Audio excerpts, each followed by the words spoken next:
ಎತ್ತಿನಹೊಳೆ ನೀರಾವರಿ ಯೋಜನೆ. ಎತ್ತಿನಹೊಳೆಗೆ ಈಗಾಗಲೇ ಮೊದಲನೇ ಹಂತದ ಕಾರ್ಯಕ್ರಮಗಳನ್ನು ಯೋಜನೆಯನ್ನು ಮುಗಿಸಿದ್ದೇವೆ. ಎರಡನೇ ಹಂತಕ್ಕೆ ಪ್ರಾರಂಭ ಮಾಡ್ತೇವೆ. ಇನ್ನೇನು 17 ಕಿಲೋಮೀಟ್ರು ಕಾಲುವೆ ಆಗಬೇಕು. ಅದ್ರ ಜೊತೆಗೆ ಕೊರಟಗೆರೆ ಹತ್ತಿರ 1.2 TMC ನೀರನ್ನು ಶೇಖರಣೆ ಮಾಡತಕ್ಕಂಥ ಒಂದು ಜಲಾಶಯ ಮಾಡ್ತೀವಿ ಅಂತ ಹೇಳಿದ್ದಾರೆ.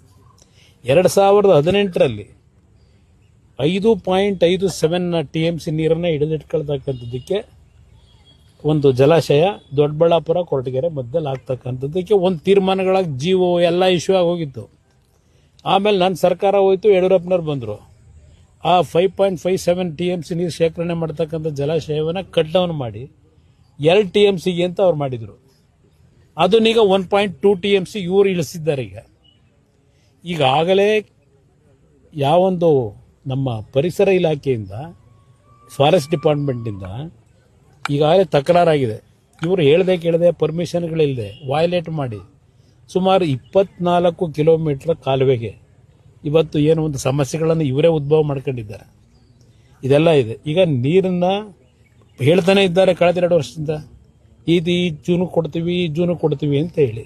ಇಲ್ಲಿ ಆ ಎತ್ತಿನಹೊಳೆ ಪ್ರಾಜೆಕ್ಟ್ನ ನೀರನ್ನು ಚಿಕ್ಕಬಳ್ಳಾಪುರ ಕೋಲಾರಕ್ಕೆ ತಗೊಂಡು ಹೋಗ್ತಕ್ಕಂಥ ನಿಟ್ಟಿನಲ್ಲಿ ಈಗ 5 TMCಯಿಂದ 1.2 TMC ಇಳಿಸಿರೋದು.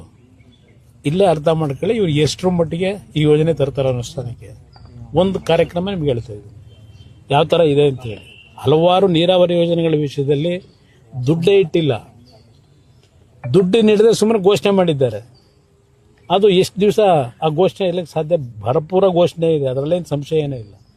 ಆದರೆ ಇವರು ಬಜೆಟ್ನ 3.5 ಗಂಟೆ ಓದ್ತಕ್ಕಂಥ ಖುಷಿಲೂ ಓದಲಿಲ್ಲ. ಅಲ್ಲಿ ಅವ್ರ ಪಾಪ ಒಂದೊಂದು ಪದ ಬಳಕೆ ಮಾಡಬೇಕಾದ್ರೆ ಅವರಿಗೆ ಇದ್ದಂಥ ಒಂದು ಶ್ರಮ ತಾವು ಬಹುಶಃ ನೋಡಿರ್ಬೋದು ಟಿವಿಗಳಲ್ಲಿ. ಎಷ್ಟೆಷ್ಟು ಪಾಪ ಅವರು ಕನ್ನಡದಲ್ಲಿ ಇದನ್ನ ಪಾಠ ಮಾಡೋರವರು ಭಾಳ ಜನ MLAಗಳಿಗೆ. ಅದೆಂಥದ್ದು ನಿಮ್ಮ ಸಂಧಿಗಳ ವಿಷಯದಲ್ಲೆಲ್ಲ ವ್ಯಾಕರಣ, ಅದೇ ಸಂಧಿ ವಿಷಯದಲ್ಲಿ.